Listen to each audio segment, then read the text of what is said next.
If you've ever read your horoscope and thought, "That's not me at all," you weren't wrong. You were just reading the wrong thing. A horoscope is a guess made for 1/12 of everyone on Earth. A birth chart is a snapshot of the actual sky at the exact minute you were born, from the exact place you were born. It isn't guessed, it's calculated. And in the next few minutes, I'll show you exactly what's inside yours. This channel teaches you to read your own real chart the way an astrologer would, in plain English, one piece at a time. Today, 3 things: what a birth chart actually is, why it's completely different from a horoscope, and what you need to see the whole thing for yourself. So, what is a birth chart? Strip away the mystery, and it's a map.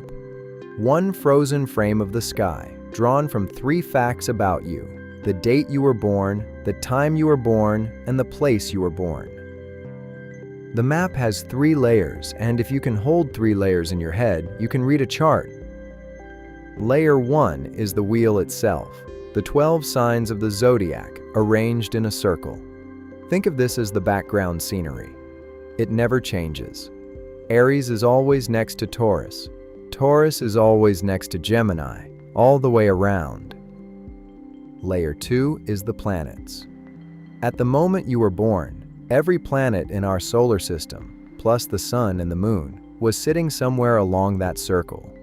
Your chart pins each one exactly where it was.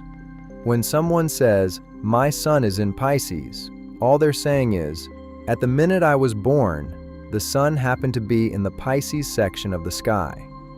That's it. That's the whole trick. Layer 3 is the houses. This is the layer almost nobody's horoscope ever mentions. The houses slice the wheel into 12 sections, but instead of personality, each one stands for an area of life: money, home, relationships, career, and so on. The houses are set by your birth time and your birthplace, and they're the reason 2 people born the same day can have genuinely different charts. Same planets, different houses, different life map. Now, hold that against a horoscope. Your daily horoscope uses exactly one of those data points, the sun. Not the moon, not the houses, not a single one of the other planets. Just the sun's sign, which you share with roughly 1 out of every 12 people alive. That's hundreds of millions of people getting the same forecast as you, every single day. So when your horoscope says Pisces, today is a day for bold financial moves, it's not lying to you, exactly. It's just working with almost no information. It's like describing your whole personality from the first letter of your name. Your birth chart is the opposite.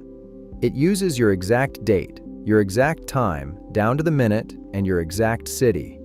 Run the same calculation for someone born the same day as you, but 3 hours later, or 1 state over, and the chart changes. The moon may have moved into a different sign. The houses have definitely rotated. No 2 charts are the same, because no 2 people were born at the same instant, in the same place. That's the difference in one sentence. A horoscope describes your 12th of the population. A chart describes you. Let's make this concrete with a real example.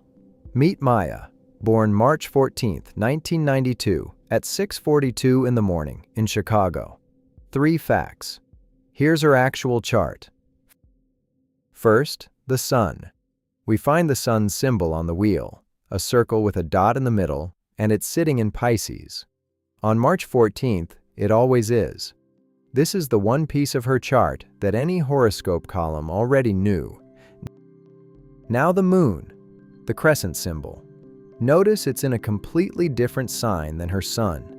The moon changes signs roughly every 2.5 days, so this placement is already far more specific to Maya than her sun sign ever was. In astrology, the moon is read as the emotional layer, how you feel, not how you present. And third, the rising sign, also called the ascendant. This one isn't a planet at all. It's the sign that was coming up over the eastern horizon at 6:42 a.m. in Chicago, the exact minute and place she was born. Shift her birth by 2 hours and it's probably a different sign entirely. The rising sign sets where house number 1 begins, which means it arranges her entire house wheel. It's the most personal, most time-sensitive point on the map. One honest note here, if Maya didn't know her birth time, her chart would still work. The sun, the moon, the planets all still land in their signs. What she'd lose is the houses and the rising sign, because those genuinely need the clock and the map. Nothing fake gets filled in. The chart just shows what the data can actually support, and that's exactly how it should be. Here's the part I want you to walk away with. Everything you just saw came from 3 facts: a date, a time, and a place. If you know yours, you already own everything a professional astrologer would need to cast your full chart. Most people carry that around their whole lives and never once see it drawn. You've just never had it laid out and explained, and that's literally what this channel is for. And if this already makes more sense than your horoscope ever did, a quick tap on the like button genuinely helps this reach other people searching for it. Before we go any further in this series, one honest thing, and I'll say it in every video where it matters: a birth chart does not predict your future. It never has.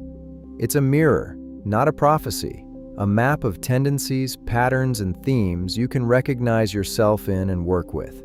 What you do with what you see in it, that part is entirely yours.